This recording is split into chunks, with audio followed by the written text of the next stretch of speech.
Бул чыгарылыш Москва шаарында эмгектенген бир туугандардын демилгеси менен даярдалды. Ассаламу алейкум рахматуллахи ва баракатуху. Урматтуу мусулман бир туугандар, урматтуу кыргыз элим. Бүгүнкү күндө үйүмө жин толуп алыптыр. Өзүм ооруп жатам, кыйналып жатам.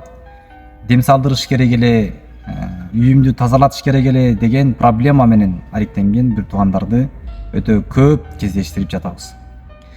Урматтуу мусулман бир туугандар, үй тазалатам деп молдого дем салдырсаңыз жакшы, албетте үйүңүздү тазалап берет, Куран окуйт, үйүңүздө намаз окуйт, абдан жакшы. Бирок урматтуу бир туугандар, үйдү эң жакшы тазалоочу албетте бул Аллах. Аллах Таала сиздин үйүңүздү таза кылат, сиздин үйүңүздө береке пайда кылат, сиздин үйүңүздө периштелерди уялатат. Бир гана шарт менен, качан сиз дин менен жашай турган болсоңуз, жана пайгамбарыбыз саллаллаху алейхи вассалам көргөзүп кеткен негизде үйүңүздө жашоо тургузсаңыз, Аллах Таала сиздин үйүңүзгө эч кандай бале жолотпойт, эч кандай кырсык, сыйкыр, кара дуба, эч кандай нерсени жолотпойт, урматтуу туугандар.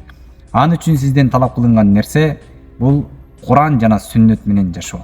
Пайгамбарыбыз саллаллаху алейхи вассалам качан үйүнө кирген кезде бисмиллахты айтып, салам айтып кирет эле. Жана кимде ким үйүнө салам айтып кире турган болсо, жана бисмиллахты айтып кире турган болсо, ал үйдө шайтан алейхи лаанага эч кандай түнөк болбойт. Ал үйдө шайтан алейхи лаанага эч кандай орун болбойт деген. Кайсыл инсан тамак жээрде оң колу менен жеп, жана ошол тамагына бисмиллахты айта турган болсо, ал үйдө шайтан алейхи лаана тамактана турган азык болбойт деген. Ошондуктан урматтуу бир туугандар, сиз менен биз качан жашообузда Куран жана сүннөттү тирилте турган болсок, үйүбүздө бале болбойт, урматтуу бир туугандар. Биз өзүбүз эч кандай дин менен жашаштын аракетин кылбасак, намаз окубасак, үйүбүздө Куран окутпасак, же болбосо өзүбүз Куран окубасак, Аллах Тааланы эстеп зикир кылбасак, анан үйүбүздө бале болот, үйүбүздө кырсык болот, үйүбүздө береке болбойт, жин шайтан уялайт. Ошентип кыйналып, каражатыбызды коротуп, молдо чакырып, үйүбүздү тазалатабыз деп убара болобуз. Албетте молдо үйүңүздү тазалайт, бирок ал дагы убактылуу, урматтуу туугандар. Молдонун тазалап берген үйүн сиз андан ары алып кетиш үчүн албетте жашооңузда дин жана диндин талап кылган нерселери турушу зарыл.